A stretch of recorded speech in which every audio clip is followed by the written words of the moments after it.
Gefðu þér tíma, þoli.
Góðan daginn, kæru fundargestir og þið ykkar sem eruð að horfa á okkur í beinu streymi.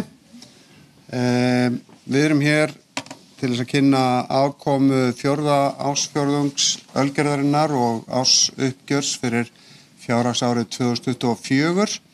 Alltaf gaman að sjá góða mætingu hérna í salinn. Hér venju samkvæmt boðið upp á Veigar, alltaf góður bjór hérna á krananum, brakandi feskur.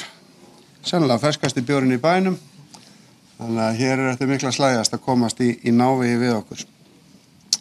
En við ætlum hérna í dag sem sagt að fara yfir uppgjörið.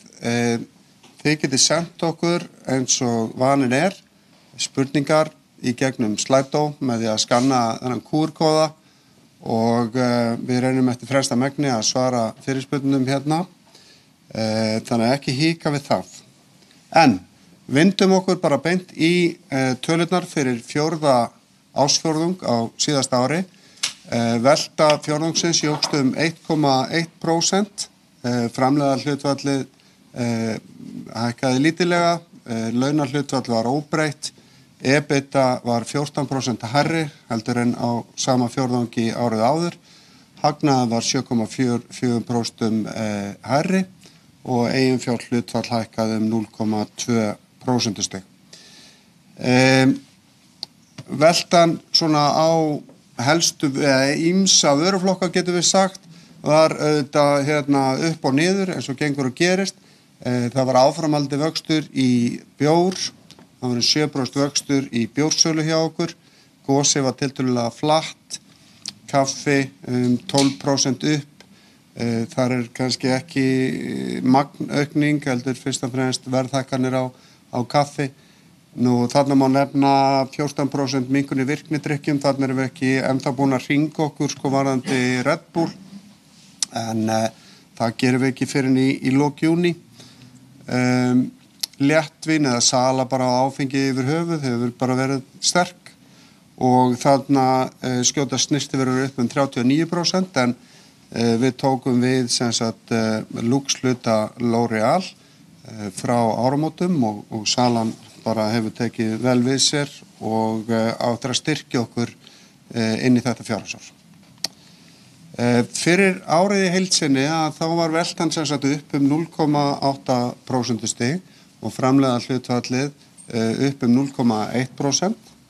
EBITan voru 5 milljarðar, 5 milljarðar og 40 milljónir til þess að vera nákvæmur og lækkaði 8,4% stig á milli ára.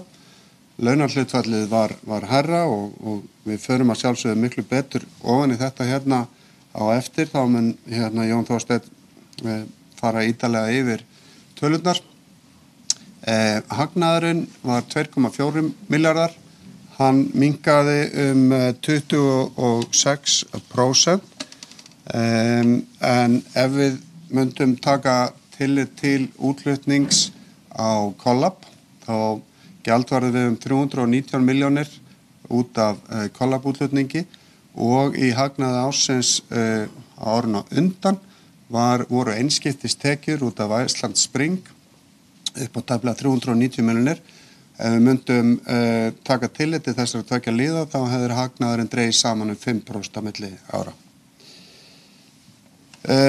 Veltan svona á helstu vöruflokka hérna á árinu, fjárhagsárinu, bjórinn var þarna í 6% vexti, gaman að sjá þarna vöxti í Vingósi, við kynntum á síðasta afkomufundi, þá kynntum við vörunýjung sem heitir Bagl, hún hefur slegið í gegn og áframhaldi vöxtur í bara Vingósinu, þannig að þetta sterkt. Snyrtivaran þarna í ágætis vexti, í virknidrykkirnir svona tiltölulega stabílir og kaffi og te og svo framvegis, þannig að það ekkert sérstaklega mikið að maður benda þarna kannski á snakki svona sem dæmi vöruflokk þar sem við höfum lent í samhliða innflutningi. Þar hafa einhverjir stórmarkaðir flutt inn sjálfur okkar vörumerki og við erum að höfum nú reyndar því lokið núna, en þetta svona, við getum sagt svona nokkuð dæmigert fyrir þetta síðasta ár. Það var svona, það voru allskyns áskorunir, auðvitað miklar verðhækkanir frá byrgjum sem við vorum að glíma við og svo framvegis. En Ölgerðin hefur verið og öflugt vaxtarfélag. Það var lítill vöxtur á síðasta ári eins og við höfum farið í gegnum. Eftir 20% árlegan vöxt 3 ár þar á undan, en við auðvitað höfum tilkynntum hérna í janúar og febrúar fyrirhuguð kaup á 3 félögum, Ankra, Gæðabakstri og Kjarnavörum. Ankra raun og veru byrgi hjá okkur, þannig að það hefur engin veltu bætandi áhrif, en ef við myndum taka Gæðabakstur og Kjarnavörur inn í veltun okkar, þá myndi veltan vera að þróast með þessum hætti og hér erum við þá að reikna með því að við getum tekið þetta inn í haust eða miðju fjárhagsári og þá gerum við ráð fyrir sem sagt að veltan sé að halda sér, þetta svona cirka 7 milljarðar, 7,5 milljarður, eitthvað álíka sem að Gæðabaktur og Kjarnavörur að velta á ári á svona dótturfélögum. Þannig að ef það gengur eftir með þessum hætti þá þetta áframhaldi vaxtakúrfa og við förum aðeins betur ofan í þetta á eftir en sem sagt samanlögð EBITDA áhrif á ársgrundvelli af þessum 3 fyrirtækjum sem við erum að kaupa rúmlega milljarður. Þannig að þetta hefur auðvitað verulega áhrif á vöxt og afkomu Ölgerðarinnar. Nú seldi lítrar, þeim fækkaði 2% stig á milli ára og það var helst í gosinu og þar erum við að tapa og þar erum við bara brjáluð. Við ætlum að gera ennþá betur, en markaðir náttúrulega ekki sterkir eins og hefur margoft komið fram og en við trúum því að við getum snúið vörn í sókn og haldið áfram að vaxa. Við höfum haft það fyrir sig að svona upplýsa markaðin svona þennan bjórmarkað, hvernig hann að þróast. Það hefur komið fram að sala á bjór út af verslinum ÁTVR hefur minnkað á milli ára og minnkað 4,5% á milli ára, var 17,5 milljón lítra. Við teljum að bjórmarkaður sé í örlítilli minnkun yfir höfuð en ekki svona mikilli. Þannig að það sem að gerast að vefverslanir að taka þarna stærri hlut. Við höfum áður gefið út að Við teljum að svona 3-5% markaðanum séu vefverslanir en við erum að uppfæra þetta mat okkar núna að sé svona 5-7% stig sem að vefverslanir sé að taka. En hlutdeild ölgerðarinnar í ÁTVR hefur bara haldið áfram að vaksa og Good Light er langsamlega stærsti bjórinn og var með á síðasta ári yfir 15% hlutdeild. Og svona til gamans að þá vorum við með á síðasta ári með 4 af 5 söluhæstu bjórnum í ÁTVR. Þannig að frábær árangur þar. Við höfum það mjög skýrt í okkar stefnu og markmiðum að vaksa í eigin vörumerkjum og sá vöxtur hefur gengið vel. Á síðasta ári var hlutfall framleiðar sem kemur frá eigin vörumerkjum 53% af heildarframleiðinni og þetta er auðvitað veruleg breyting frá til dæmis 10 árum. Fyrir 10 árum síðan var þetta sama hlutfall 42%. Þannig að hér hefur bara með markvissri uppbyggingu eigin vörumerkja og góðri markaðssetningu þá okkur tekist að byggja þetta upp og sumir myndu segja að þetta væri hinn raunverulegu verðmæti í ölgerðinni vegna þess að tekur enginn þessi vörumerki frá okkur. Aðeins að fjalla sjálfbærni uppgjörið sem að fylgir núna ársreikningnum sem er komin í Kauphöllina. Í umfangi 1 og 2 þá vorum við að minnka kolefnislosun verulega á milli ára og við erum núna með 57% minna kolefnisspor í samanburði við viðmiðunar árið okkar árið 2020. Þannig að við erum að ná góðum árangur hér og hvaðan er þetta að koma? Jú, þetta er að koma vegna þess að við erum að nota minna af jarðefnaeldsneyti. Við erum algjörlega hætt að nota jarðefnaeldsneyti í framleiðslunni. Við notum ekki lengur olíuknúna katla til þess að knýja hana áfram, heldur eingöngu rafmagnskatla. Við erum markvisst að breyta flotanum okkar yfir í rafmagn og núna erum við konum með 4 rafmagnstrukka og það eru 2 til viðbótar í pöntun. Þannig að í lok þessa ás verður meiri hlutin af okkar trukkum komið í 100% rafmagn. Stærsti hlutin af losuninni árið 2023 var leki í kælikerfum. Nú erum við búin að breyta öllum okkar kælimiðlum þannig að þeir eru umhverfisvænir og þannig að þetta mun ekki gerast aftur. Við erum sem sagt eins og ég sagði búin að fasa út alveg olíukatli þannig að staðbundin eldsneytisnotkun þá komin niður í 0. Rafbílavæðingin hefur skilað okkur í 30% minna jarðefnaeldsneyti heldur en á viðmiðunar árinu 2020 og við höfum sett okkur markmiðum að endurnýjanleg orka í starfsemi ölgerðarinnar verði 100% árið 2030 og hún er nú þegar komin í 94%. Mismunurinn eða 6,2% er jarðefnaeldsneyti sem við erum að nota til þess að knýja áfram bílaflotan. En ég nefndi trukkaflotan hérna áðan og mér finnst það mjög merkilegt að í lok þess árs þá voru 55% af flotanum komin í rafmagn en það er jafnvel enn merkilegra að við tökum allan flotan saman að þá er 77% af flotanum komin í annarkot fullt rafmagn eða plug-in hybrid. Þannig að við sjáum hérna alveg skýr áhrif. En okkar sjálfbærni vegferð, hún snýr ekki bara að umhverfismálum, við erum líka að vinna markvisst í því að bjóða upp á hollari valkosti til neytenda og við settum okkur það markmið að árið 2030 þá varum við búin að minnka sykurmagn í seldum lítra úr 30 grömmum í lítra niður í 15 grömm. Og við erum komið vel á veg með það, við stöndum núna í 18 grömmum og stefnum bara ótrauð að okkar markmiði og þetta er eitthvað sem við höfum í hendi okkar og höfum verið að vinna markvisst af með vöruþróunum okkar og markaðssetningu. Þannig að ég er stoltur af þessum árangri. Minni bara þá sem eru að horfa á streymið, það geta skannað þennan kóða hérna til þess að senda inn spurningar. En ég ætla annars núna að gefa ykkur smá pásu og við fáum hérna mun skemmtilegri fyrirlestara sem er Jón Þorsteinn. Gjörðu svo vel.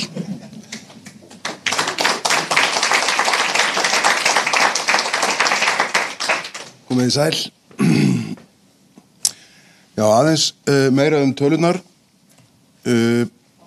Þetta loftmyndin af árinu, eins og því lauk núna 28. febrúar og til uppröðunar þá fjárhagsárið frá 1. mars til loka febrúar ár hvert og við tölum núna fjárhagsárið 2024 sem lauk hérna í febrúar 25 og þetta svona litla fréttir í sjálfu sér. Það EBITDA minnkun sem skýrist helst af kostnaði við markaðssetninguna á Collab erlendis því að þar gjaldfærum við hverja einustu krónu sem fer í það og svo skuldaaukning upp á þarna tæpa 1,7 milljarð sem afleiðing af annars vegar töluverðum fjárfestingum á árinu og hins vegar arðgreiðslu sem var síðastliðið vor. EBITan, hún trappar svona á milli ára. Það aukning í framlegð hjá okkur, fyrst og fremst á framleiðslu vörunum. Launin, þau hækka þarna 339 milljónir og ég kem betur inn á það á næstu glæru. En svo það aftur útflutningurinn á Collab sem svona ræður mest breytinguna þarna á milli ára. Launin hækkuðu 6,9% milli ára og þetta alltaf stærsti kostnaður liðurinn okkar. Við þekkjum kjarasamningana og ástæðan fyrir að þarna hærri prósenta en samið var í kjarasamningum ástæðan að það voru ákveðin lágmörk og svo vaktarálag og yfirvinna sem taka frekar laun sem nálægt þessu lágmarki. Við fjölguðum þarna nokkuð stöðugildi, milli 8 og 9 stöðugildi sem fjölgunni var milli ára og orlofsskuldbindingin hækkaði hjá okkur með kannski afleiðing bara veðurfarinu síðastliðið sumar að það var aðeins minna frí heldur en kannski fólk ætlaði sér. En svo það aðri liðir, launaskrið og annað sem hefur þarna jákvæð áhrif sem þetta afleiðing af lægri árangurstengdum greiðslum á þessu ári miðað við árið á undan. Nú vörusala á stöðugildi kennitala sem við höfum hort á og nú sjáum við fram á breytingar þar. Sala per stöðugildi hefur aukist smátt og smátt í gegnum árin. En nú við að taka inn þjónustu sem við höfum áður útvistað sem kallar á fleiri hendur hérna innandyra og þá verður þessi kennitala, hún mun lækka en enga síður mikilvægt að fylgjast með henni. Og aðeins nánar það að á þessari mynd stöðugildafjöldin. Við monitorum þetta mjög náið og niður á deildir og starfssvið. Og þarna fjöldin okkar án Iceland Spring, það 4 stöðugildi þar úti en við sjáum nú vöxt upp í 400 stöðugildi á þessu ári, að segja 24 og svo gerum við ráð fyrir að það verði áframhaldandi fjölgun og þá sérstaklega í vöruhúsi og dreifingu. Það jafnframt aukning þarna í Danól og það vegna nýrra vara í Lux hluta L'Oreal merkisins. Aðeins meira reksturinn. Ég vona að þið sjáu þetta en þessi ársfjórðungur var í rauninni býsna rekstrarlega. Þó svo hafi ekki verið vöxtur að þá EBITan upp á milli ára. Hina 3 fjórðungana hafði hún verið niður og bottom line hagnaður jafnframt upp og það þá launin og kostnaðurinn sem að hjálpa rekstrinum mjög mikið núna. Þannig að við erum býsna sátt við rekstrar niðurstöðuna þó svo við höfum vissulega viljað sjá meiri vöxt. Starfshættirnir líta svona út.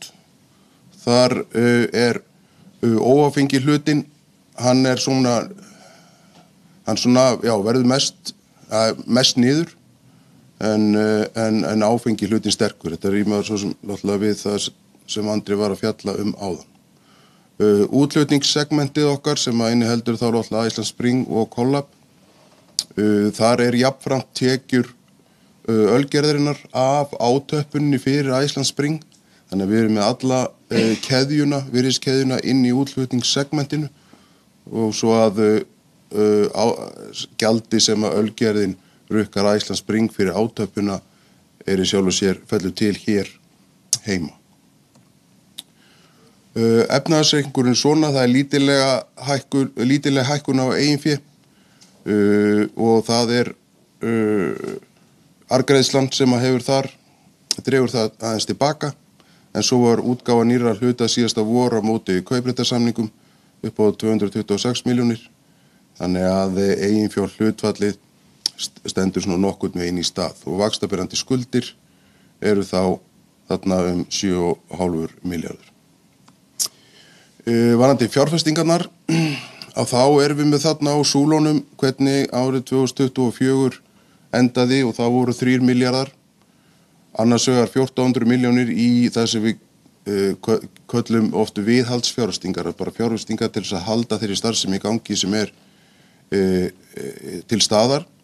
Svo voru 1600 milljónir sem fóru í að kaupa vöruhúsið niður á Köllunarklettsvegi og það merkjum við sérstaklega því að það er svona sérstök fjárfesting sem býr til viðbótartekjur fyrir okkur.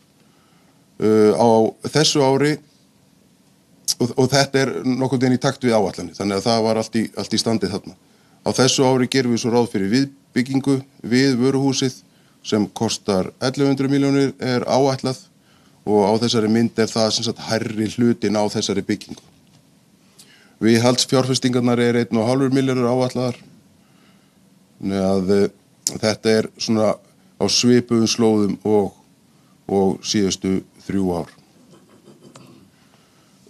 Skuldirnar 7,5 milljarður eins og áður sagði og skulda hlutfallið þá fer úr þarna rúmlega einni EBITDA í tæplega 1,5 og meðalvextirnir á punktstöðunni í lok tímabilsins var 9,7 og fjárfestingarnar sem liggja fyrir náttúrulega í bæði fasteignunum sem var á glærunum undan og ekki síður í ytri vextinum sem hefur verið tilkynnt að þær eru orðnar að fullu fjármagnaðar með lántöku. Og kjörin þar alveg prýðileg. Veltufjármunirnir, veltufé, það aukin binding frá fyrra ári í veltufé. Það birgðaaukning, nánast eingöngu tengt innflutningsvörunni. Aðeins hjá Iceland Spring líka, en þetta nú talað sem við viljum sjá aðeins neðar, en þetta enga síður staðan.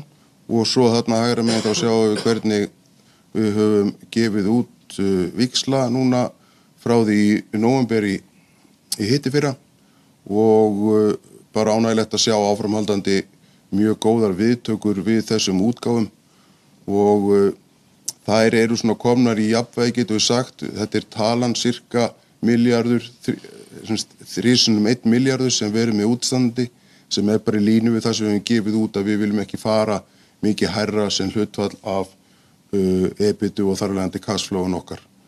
Þannig að þetta sér maður fyrir sér ef að markaðir eru góðir áfram að þetta rúli svona áfram. Svo fyrirhuguð skuldabréfaútgáfa á árinu, þá ætlum við að fara lengra út eftir kurfunni, 2 til 5 ára pappír sem myndi þá koma til lækkunar á því láni sem yrði tekið fyrir fjárfestingunum þegar að þær koma inn til okkar. Og svo bara lokum gengisþróunin. Það ekkert að segja ykkur hvernig hún hefur verið, sérstaklega ekki síðustu daga. En þetta lítur svona út, þetta eru tæplega 3.000 hlutafar og marka sér þarna 50 milljarðar. Og kannski rétt að lokum að þá varandi þetta fjárhagsár að þá munum við birta munum við ekki birta fullan árshlutareikning fyrir fyrsta og þriðja ársfjórðung. Við setjum út frétta tilkynningu helstu tölur sem að koma þá aðeins fyrr heldur en þær kæmu ef það væri fullur árshlutareikningur.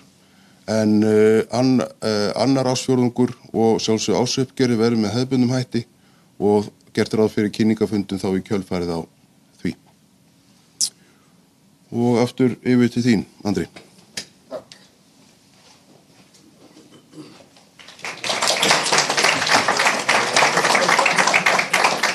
Vá, það nonni klapp og hvað í gangi? Þú ert alveg að slá í gegn maður. Herðu, ég ætla svona að halda aðeins áfram og vera með svipa léttmeti eins og nonni og fara aðeins yfir svona hvað við erum að gera og hvað helst framöndan hjá okkur.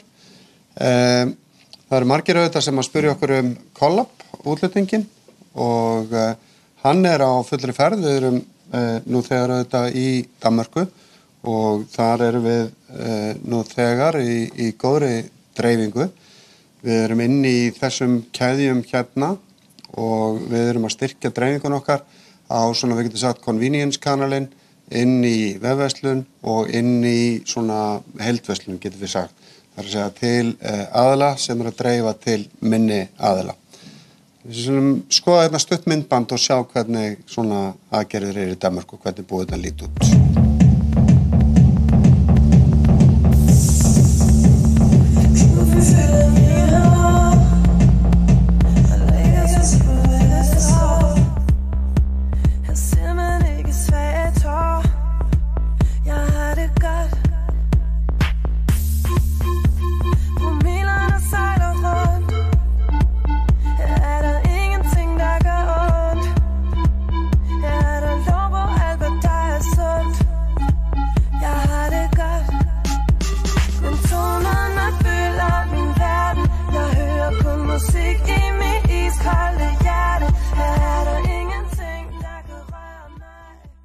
Programmet præsenteres af Collab.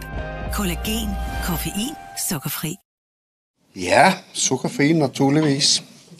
Og áætlanir okkar að selja 800 dósir á danska markaðnum og við erum bara fylgjast gríðarlega vel með bara frá degi til dags hvernig gengur.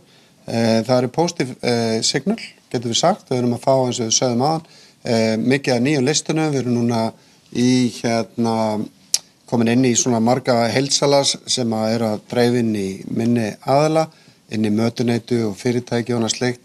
Við erum komin í Copenhagen Business School og KU og fleiri staði. Við erum komin í 120 verslanir hjá Co-op.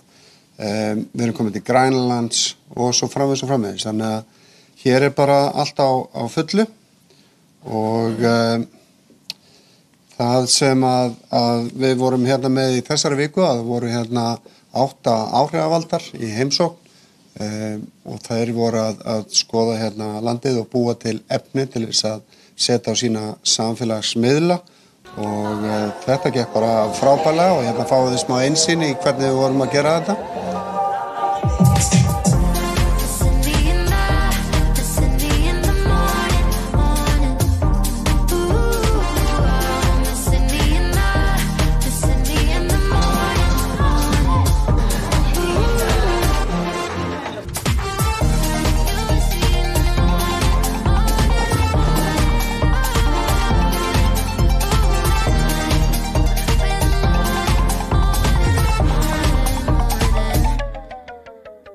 Já, þetta það sem í gangi í Danmörku og við erum á leiðinni til Þýskalands eins og þið vitið og verkefnið náttúrulega mjög skýrt. Við ætlum að reyna að byggja þetta hratt upp, reyna að byggja upp vitund á vörumerkinu og við ætlum að fókusera sérstaklega á svæðið í kringum Hamburg eða það sem í svona Nielsen umhverfinu kallað Nielsen 1+2 og við erum með mjög öfluga áætlun hvernig við ætlum að fara inn í þessa búðir. Við erum nú þegar búin að tryggja okkur talsvert mikið af listunum.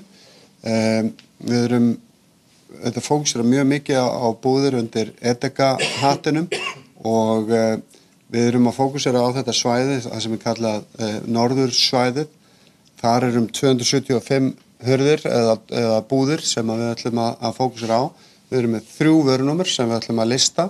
Við ætlum líka að fá listanir í Edeka Minden sem svæðið þarna fyrir neðan og í Rhine-Ruhr, en það þegar komin sem sagt samþykki fyrir þessum listunum.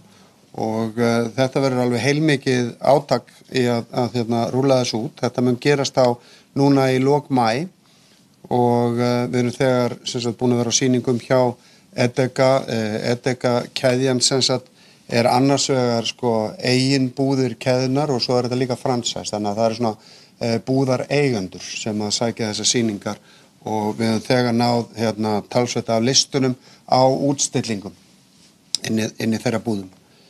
Við munum sem sagt bjóða þessa framstillingar, þetta svona kvartpallar þar sem við erum með blandað vöruval af þessum 3 vörunúmerum okkar og erum að sækjast eftir listunum á öllum stærstu búðunum þannig. Við verðum mjög virk á samfélagsmiðlum og stefnum erum með ákveðin svona KPIs þar, við munum sæna áhrifavalda, við munum merkja strætóa og vera áberandi í umhverfisgrafík, við munum auglýsa líka mikið utandyra og við munum beita nýjustu tækni til þess að ná að áreita okkar kjarnamarkop. Svo þetta name of the game að ná sampling og við erum bara við verum að sampla yfir 100.000 dósum á hamborgarsvæðinu. Þannig að þetta sennilega stærsta sampling sem að íslenskt fyrirtæki hefur nokkuð að ráðist í á neytendamarkaði. Þannig að þetta spennandi, þetta gríðarlega spennandi og en þolum aðeins vinna eins og þið vitið og þekkið og það ekki tjaldað til einna nætur en við erum spennt. Af Danol svona það helsta frétta að L'Oréal Luxe-deildin okkar bættist við, eins og þið sáuð í tölunum að það náði við 39% söluaukningu í 4. ársfjórðungi síðasta árs. Þetta svona helstu vörumerkin, en ég ætla að sýna ykkur líka stutt myndband sem að svona bregður betra ljósi á hvaða vörumerki þetta eru.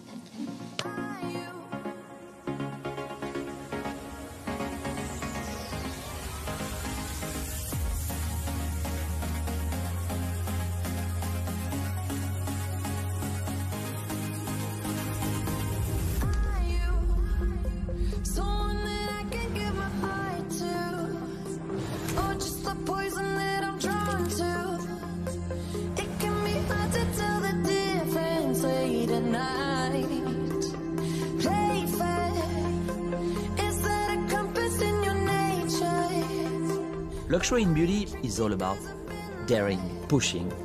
It's the art of surprise, it's the art of disruption. I would summarize it in a French word, which is la culture de l'écart. It's kind of a perfect mix of all the success factors.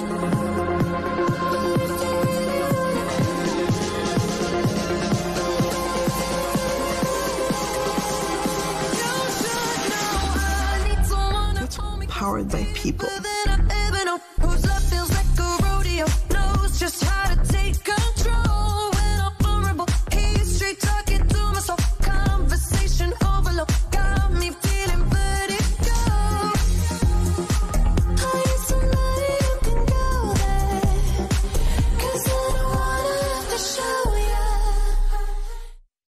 Já, þetta góð viðbót við vöruvalið okkar í Danol og við erum mjög stolt að L'Oréal hafi leitað til okkar að vera svona þeirra kyndilberi á Íslandi og bara svona vottar þessa fagmennsku sem í gangi hjá Danol.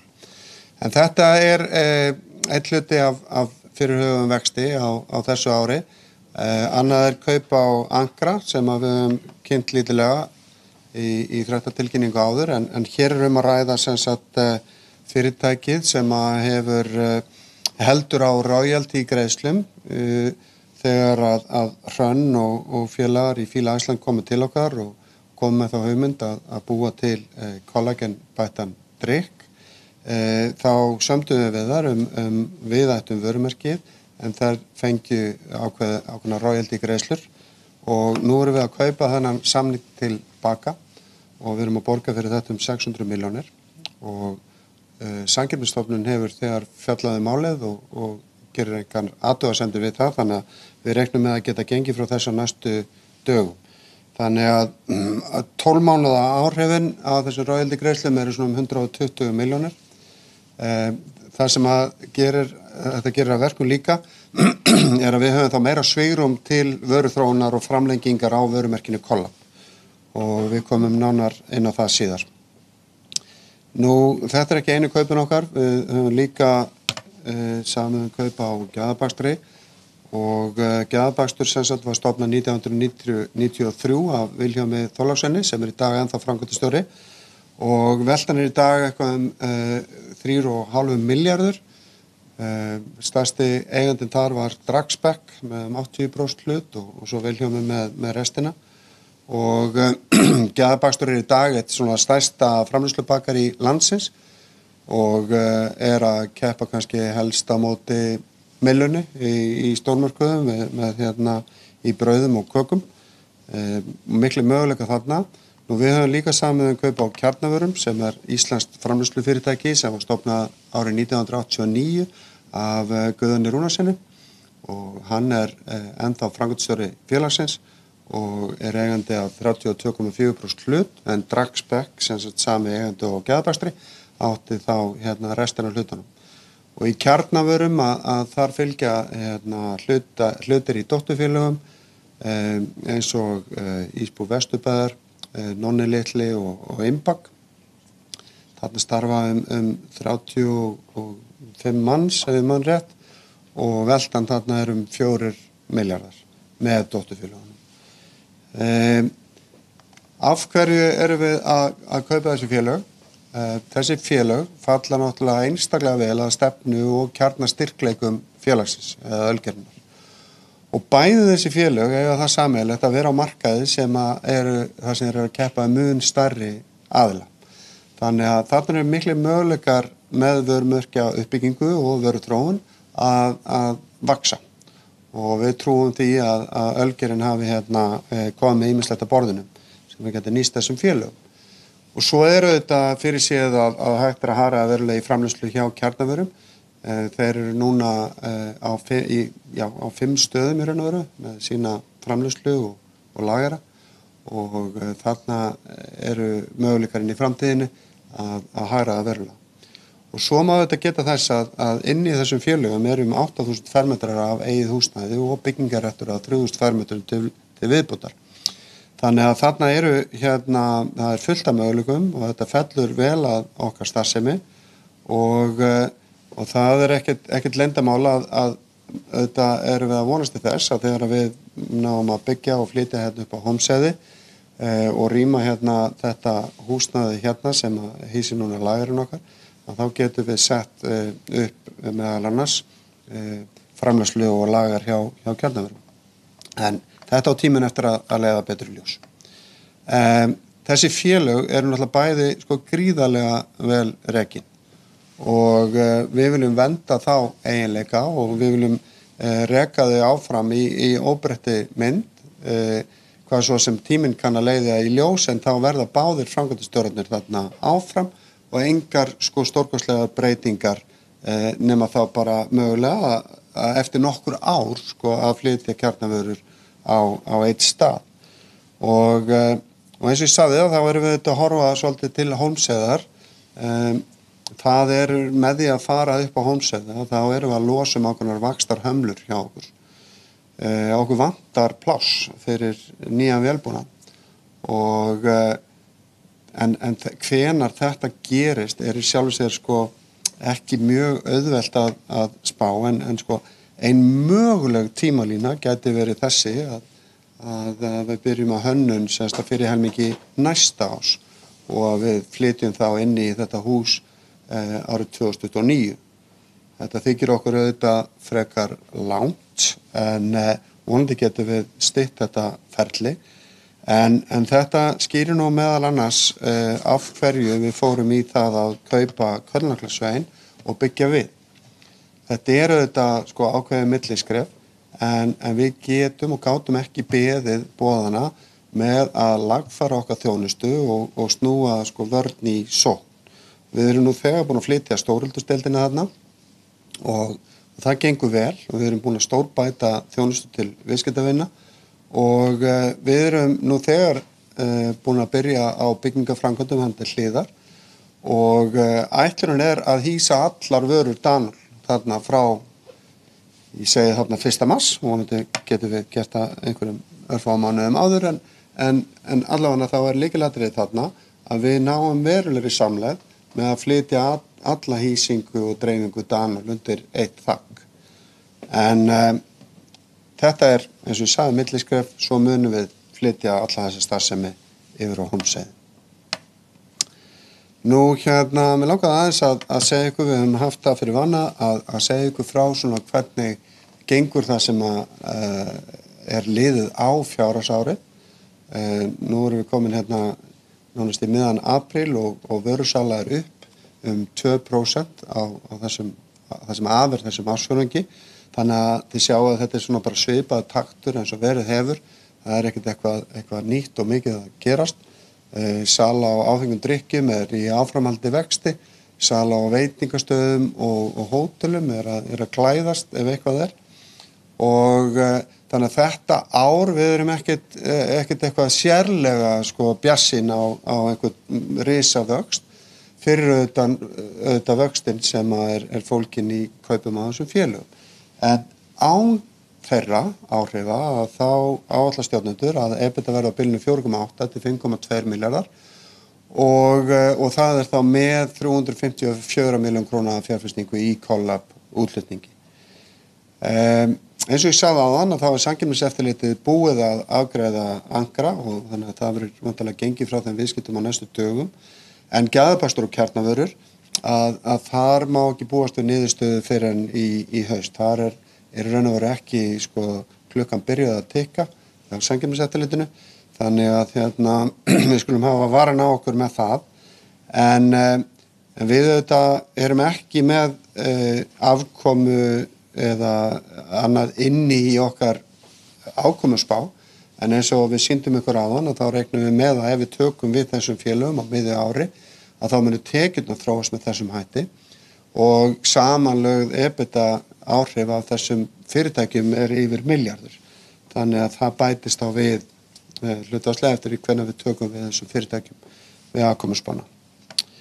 En ég ætla að opna fyrir spurningar núna og að loknum síðan spurningum að þá höfum við þetta aðeins lengra fyrir þá sem í salnum vegna þess að við ætlum að smakka bjór og við ætlum að fara yfir eitthvað aðeins meira léttmeti og sýna svona það helsta sem á döfinni en ég slekka á streyminu sem sagt. En opna fyrir spurningar þannig að við ætlum ríða á vaðið. Ekki allir í einum. Já, gerðu svo vel. Hver var EBITDA-aukningin á nýju félögum? Við erum ekki að gefa út neina EBITDA-áætlun á nýju félögum, Nei, hvað áherslu að sé mikil aukning þarna? Við höfum ekki gefið það út.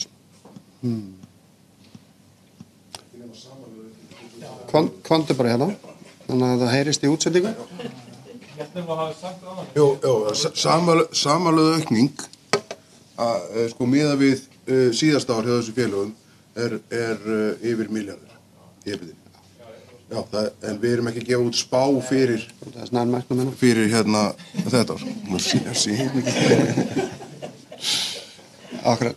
Og það engin aukning í sjálfu sér spáð í þeirri EBITDA eða hvað? Nei, það bara síðasta árs EBITDA. Bara síðasta árs EBITDA, nákvæmlega. All right, fleiri spurningar? Já, gerðu svo vel. En það með hagræðingina, hvað svona sjáum þið strax bara, að hagræða með kaup bara, hvað liggur svona strax bara? Já, við höfum ekki viljað að gefa neitt út vegna þess að við erum auðvitað ekki búin að ganga frá kaupunum og þetta það næstu hálft ár þangað til að við getum reiknað með að taka félögin yfir. En það sem að Ölgerðin hefur auðvitað fram að færa inn í þessi félög reynsla af vörumerkja uppbyggingu og vöruþróun og við erum með vasana fulla af frábærum hugmyndum hvernig við getum hjálpað þessum félögum en ég ítreka það að reksturinn á þessum félögum hefur verið frábær. Stóra haraðingin kannski hjá kjarnavörum síðan eftir nokkur ár þegar hægt að fara undir eitt þak. En fyrst sinni þá sjáum við auðvitað tekjulínuaukningu með því að geta framlengt söludeildirnar í gegnum stórhildusdeild Danmörk til dæmis. En þarna mikil samlegð í raun og veru í sama viðskiptavina hópa, sérstaklega hjá kjarnavörum. Komin einhver spurning á Slætó? Já, það er spurning, kom ekki til skoðunar að greiða fyrir kaupinu á gæðabakstur og kjarnavörum með hlutabréfum í félaginu? Já, vilt þú ekki svara því bara? Jú, það er lok síðasta fjárhagsárs þá var skuldsetningin á félaginu komin niður í 1 EBITDA og það er útlit fyrir það að þrátt fyrir lántöku fyrir þessum kaupum og þeim fjárfestingum öðrum sem eru fyrirhugaðar að þá verður skuldsetningin í lok þessa árs nálagt 3 EBITDA og félagið mun þá eiga 35.000 fermetra af fasteignum, vörumerkin, tækin, svo framvegis, þannig að þetta er eitthvað sem félagið ræður mjög vel við og má segja sé skynsamlegra að félagið sé skuldselt heldur en sé gefið út nýtt hlutafé. Nákvæmlega. Fleiri já, gjörðu svo vel. Þessi fyrirtæki komaði til ykkar út af bara kynslóðarskiptum og leita til ykkar eða var það meira af ykkar hálfu að leita þessum tækifærum á markaðnum? Það er spurt hvernig þetta kom til að við erum að kaupa gæðabakstur og kjarnavörur, hvort að við höfum leitað til þeirra eða öfugt eða hvort sjóta kynslóðaskiptum. Ég glemdi nefnilega að endursegja spurningarnar fyrir streymið á það. En við höfum í gegnum árin haft augastað á kjarnavörum og höfðum fyrir allnokkrum árum síðan haft samband við þá en ekki hafa orðið að viðskiptum. En í þessu tilfelli var leitað til okkar, þessi fyrirtæki voru, það voru svona signalur það að þessi fyrirtæki geti verið föll, þannig að og eins og ég sagði það fallaði náttúrulega einstaklega vel að okkar kjarnastyrkleikum, þannig að við hjóluðum í þetta. Enda náttúrulega það yfirleitt stefna okkar að vaxa og þótt að við kannski séum sött í bili að þá veit maður aldrei hvenær tækifærin koma upp og við erum alltaf opin fyrir business.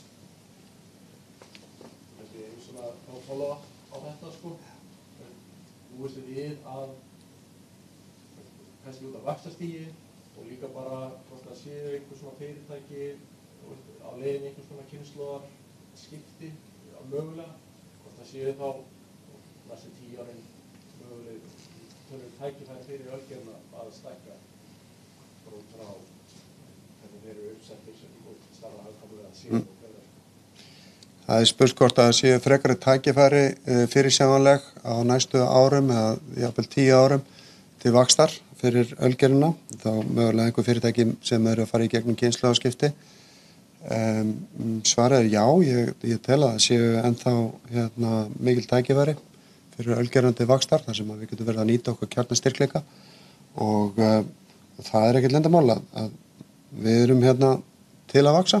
Við ætlum að gera það með hagkvæmum hætti, við ætlum að gera það þannig að við höfum eitthvað fram að færa, hvort sem að það er í hýsingu, dreifingu, vörumerkja, uppbyggingu eða einhvers konar samlegðar áhrifum. Þannig að já, ég tel að það sé áframhaldið tækifæri þarna á næstu 10 árum, en ekkert á borðinu í dag. Eitthvað fleira? Þannig er einu spurning. Eru einhver áhrif á ykkur þegar komin fram að tollastefnu Trump? Já, það er spurt áhrifin af þessum tollum sem að Trump er að setja á. sem sagt 10% tollur hefur þá þau áhrif að leggst á okkar vassútflutning og brennivísútflutning til Bandaríkjanna og sko við vitum auðvitað ekki ennþá hvernig þessi áhrif þetta að koma fram. Þau ekki komið fram í verðum til okkar viðskiptavina. Við erum ennþá með mikinn lager út í Bandaríkjunum sem við erum að selja úr og við höfum ekki sem sagt hækka verð ennþá en auðvitað þetta ekki gott. Ég held að því sé nú svarað en hver áhrifin verði get ég bara ekki svarað. Þetta bara við getum að minnsta kosti sagt það að ef hann heldur strætu að hækka tolla á önnur lönd umfram þessi 10% að þá fáum við hlutfallslega yfirbörðu meðan við önnur innflutt eða annað innflutt vatn á Bandaríkjamarkaði. En þetta bara verður svolítið að koma í ljós. Hvað annað? Og Júní. Já. Hvað finnst ykkur vera svona hóflegt að háma svona nettet og EBITDA? Við erum alltaf með ógsta vatn núna og bara byrjað og þú veist að það væri mjögulega að fara 3 í lókálsæði. Hvað svona, sjáu þið eitthvað meiri skuldsetningu það eða? Já, það spurt okkar sýn á hámars skuldsetningu og við höfum ekki gefið út target eða einhver markmið varðandi skuldsetningu því að við þekkjum það að það getur verið mjög breytilegt frá einum tíma til annars hvað skynslegt í þeim efnum og vaxtastigið er látulega ráðandi þáttur þegar kemur á því. Og ég hef ekki svarað þessu með öðrum hætti en því að Ölgerðin þannig kreditor eða þannig lántaki að það hægt að skuldsetja félagið umtalsvert mikið enda segir sagan okkur það að félagið hefur gegnum tíðina verið mjög skuldsett, það langt síðan vissulega og ég ekki að mæla með þannig skuldsetningu eins og var kannski fyrir 5-10 árum síðan en félagið mjög vel í stakk búið til þess að ráða við alveg ágæti skuldsetningu. Þannig að ég geti miður ekki farið og nefnt einhverja tölu sem margfalda EBITDA eða einhverja absolutt tölu. Þetta verður að nægja. Já, hér ein spurning úr streyminu. Getið þið komið aðeins nánar inn á helstu ástæðu fyrir varfærinni afkomuspá fyrir núverandi rekstrarár? Og já, við erum auðvitað að fylgjast með sölutölum út úr verslunum og fylgjast með stærð markaðar og hvernig það að þróast og okkur finnst eftirspurn vera mjög veik á svona okkar helstu mörkuðum. Við sjáum til dæmis núna að fyrstu 3 mánuði þessa ás að þá eru okkar helstu markaðar að minnka í magni. Get nefnt sem dæmi gósmarkað sem minnkar 2,4% stig og ég get reyndar líka nefnt á móti að virknidrykkir og kollab eru í áframhaldi vexti en svona heilt yfir að þá ekkert sem að bendi til þess að eftirspurn sé að styrkjast og svo þetta líka blikur á lofti varðandi þróun ferðamanna þannig að heilt yfir erum við bara varfærin með þessa spá, ég sammála því en við teljum að við höfum fulla ástæðu til.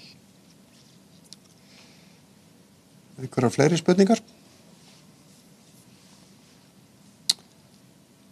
Það eru þið fáið allan að klálega nokkra bjóra í verðlaun fyrir góða spurningar.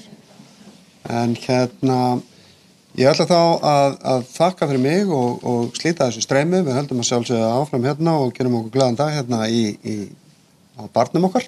En segjum þetta gott í bili og takk fyrir mig.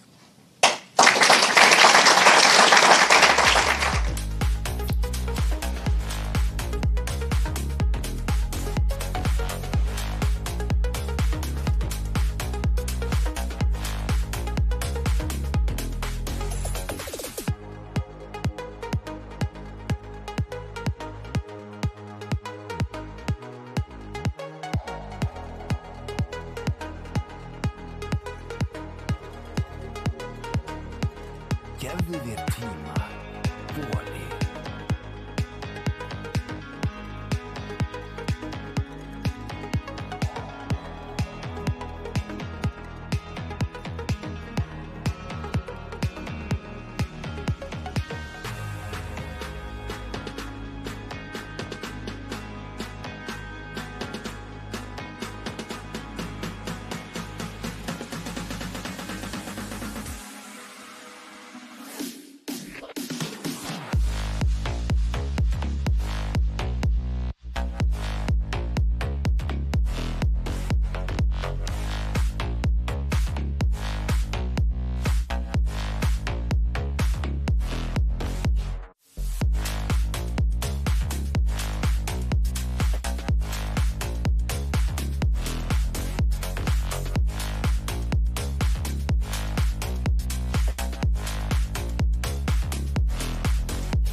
Gefðu þér tíma. Boli.